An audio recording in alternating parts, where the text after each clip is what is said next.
By Josh Edelson, AFP, Getty Images. When Harvard agent Mark Zuckerberg bragged to a friend over Instant Messenger that he'd obtained over 4,000 emails, pictures, addresses, thanks to the dumb fucks among his peers who had submitted them, he may not have known that such data stores would one day become Facebook's bread and butter, the very essence of its seemingly indomitable business model.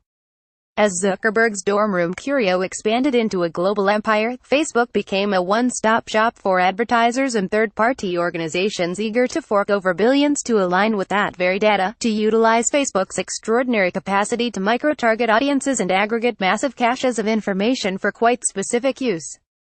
And though the company has been repeatedly berated over privacy concerns, and despite the fact that it endured a rapturous flogging after its platform was utilized to facilitate Donald Trump's election, the core dynamic of its business model has been largely underappreciated, at least until last week, when the New York Times and The Guardian reported that Cambridge Analytica, the controversial data analytics firm hired by the Trump campaign, had hijacked 50 million people's Facebook data. Facebook's crisis, by far the most poignant of its 14-year history, was in some ways an existential product issue masquerading as a communications nightmare.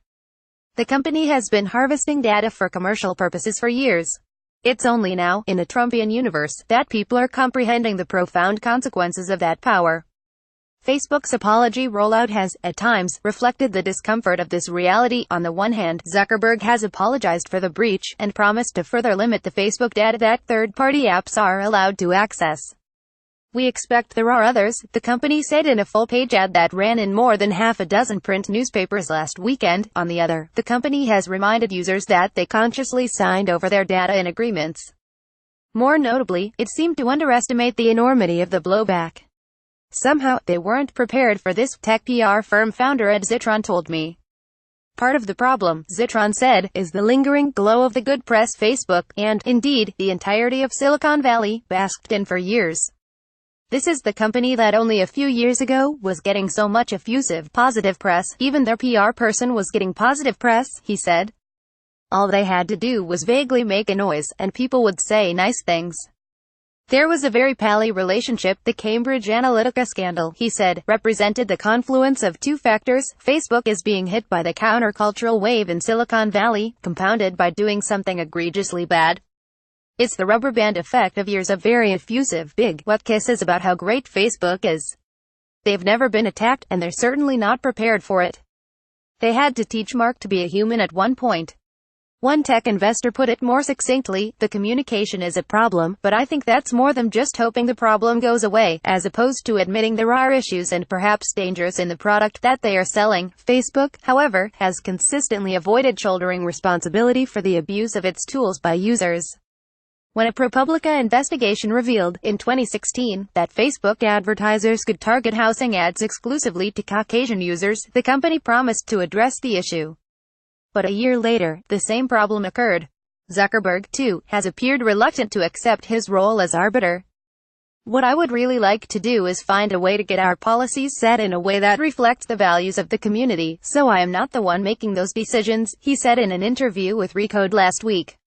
"I feel fundamentally uncomfortable sitting here in California in an office making content policy decisions for people around the world. To some extent, this hands-off approach has alienated users, who have grown increasingly skeptical that Facebook has their best interests at heart."